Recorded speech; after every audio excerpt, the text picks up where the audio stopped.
J'ai une question pour vous. Est-ce que vous êtes déjà demandé, à cause de toutes ces affaires juridiques toutes plus dégueulasses les unes que les autres, si l'espèce humaine était l'espèce la plus dégueulasse du règne animal? Eh bien, j'ai la réponse pour vous.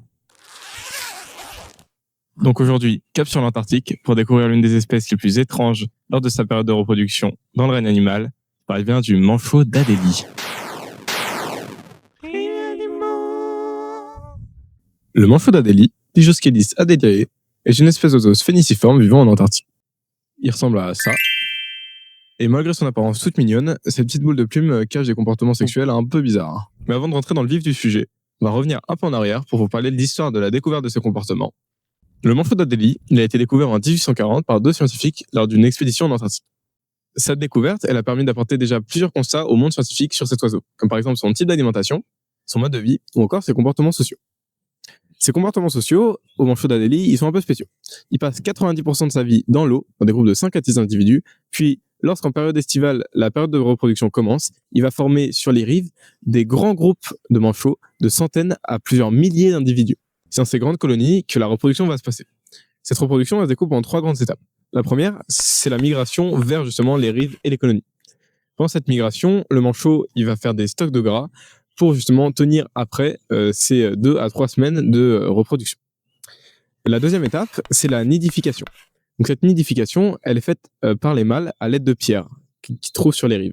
Et c'est grâce à la beauté et aussi à l'efficacité de la constitution de ces nids que les femelles vont choisir leur mâle. Enfin, la troisième partie de cette reproduction, qui est aussi la dernière, c'est l'accouplement et donc la ponte des œufs. C'est dans cette dernière partie de la reproduction que le scientifique George Murray Lewis, emmené par l'expédition Scott en Antarctique, va faire des découvertes quelque peu horribles sur la sexualité de ces manchots. Ces découvertes seront tellement horribles même que George Murray Lewis s'autocensurera, cachant ses articles et empêchant le monde anthropologique d'accéder à ces données jusqu'à 2013.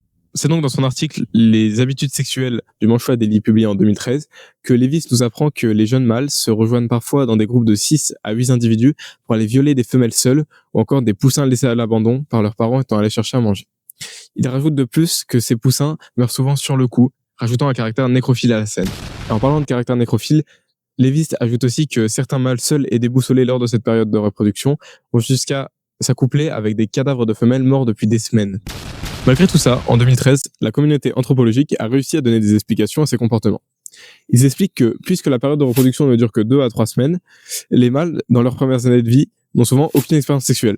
Ce qui les pousse à avoir un comportement erratique lorsque ces périodes arrivent, les poussant donc à faire ces actes assez horribles que je vais citer.